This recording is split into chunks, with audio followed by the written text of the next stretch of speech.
আমরা এই টিউটোরিয়ালের মাধ্যমে শেখার চেষ্টা করব ব্যাথমেট্রিক ডেটা ডাউনলোড কিভাবে করতে হয় এবং সেটি ArcGIS সহ অন্যান্য যে কোনো জিআইএস সফটওয়্যারে তার প্রসেস করা যেতে পারে।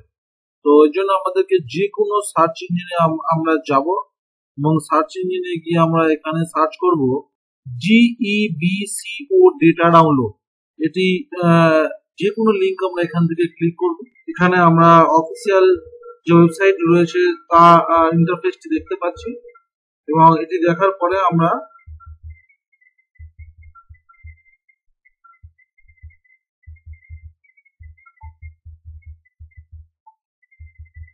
এই সাইটটিতে জাস্ট আমরা এখানে ওপেন করব এবং এটি ওপেন হওয়ার পরে আমরা আমাদের যে স্টাডি এরিয়া সেটি ম্যানুয়ালি আমরা এরকম মুভ করাবো এবং যে কোনো জায়গা যেখানে আমাদের স্টাডি এরিয়া যেটি সেটি আমরা ম্যাক্সিমাম টু ম্যাক্সিমাম জুম করার চেষ্টা করব। এখানে আমরা মাউসকে স্ক্রল করে জুম করতে পারি, তারপর আমরা এখানে গ্রিডকে ওভারভিউ করাতে পারি এবং পার্টিকুলার কোনো এরিয়াকে যেটি আমরা ডাউনলোড করতে চাইছি সেটি। এরপর আমরা এখান থেকে ডেটা টাইপ সিলেকশন করব। এখানে আপ টু ডেট 2023 রয়েছে, এখান থেকে আমরা ডেটাকে সিলেকশন করব এবং এরপরে যে বাউন্ডারি এরিয়া যে রয়েছে আমরা বাউন্ডারি এরিয়াকে সিলেকশন করার জন্য আমরা যে কোনো একটি গ্রিড রয়েছে সেই গ্রিড এরিয়াতে প্রেস কন্ট্রোল দিয়ে আমরা জাস্ট ড্র্যাগ করব মাউসে। এটি সিলেকশন হওয়ার পরে যেখানে আমরা দেখতেই পাচ্ছি এর top bottom left right corner selection হয়ে গেছে। এরপর সিলেক্ট ফরম্যাটের জায়গায় অবশ্যই আমরা এখানে জিওটিক ফরম্যাট সিলেকশন করব এবং করার পরে নিচে এই যে অ্যাড টু বাস্কেটকে ওপেন হওয়ার ক্লিক করার সঙ্গে সঙ্গে ভিউ বাস্কেট যাব এবং ভিউ বাস্কেট ওপেন হওয়ার সঙ্গে সঙ্গে এই ইন্টারফেসটি আসবে।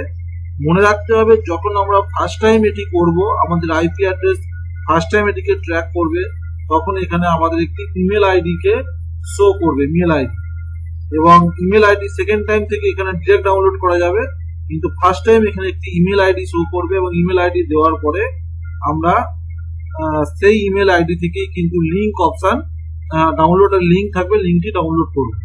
আমরা দেখতেই পাচ্ছি জিপকো থেকে আমাদের একটি মেল এসেছে, এই যে মেল আমাদের যে মেল আইডি দিয়েছিলাম এবং এখানে এই ডাউনলোডে জাস্ট একবার ক্লিক করলেই কিন্তু আমাদের যে ফাইল রয়েছে ফাইলটি ডাউনলোড হয়ে যাবে এবং সেকেন্ড টাইম যখন আমরা এখানে ডাউনলোড করব তখন এই অ্যাড বাস্কেট এখান থেকে ভিউ বাস্কেট করার সঙ্গে সঙ্গে এখানে ডিরেক্ট ডাউনলোড অপশন থাকবে।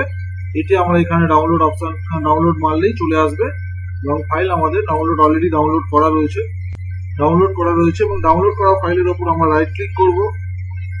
রাইট ক্লিক করে এটি আমরা এক্সাক্ট অল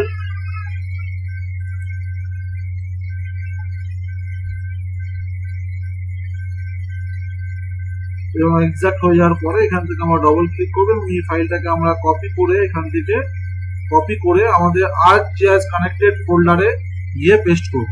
এরপরে আমাদের ArcGIS কানেক্টেড ফোল্ডার, এখানে গিয়ে আমরা এটাকে একবার রিপ্লেস করছি এবং এই হলো আমাদের ডেটা যেটি আমরা এখান থেকে ডাউনলোড করলাম। এরপর আমরা আমাদের প্রয়োজন মতো এটিকে আমরা প্রসেস করতে পারি, যে কোনো রকম প্রসেস। এটি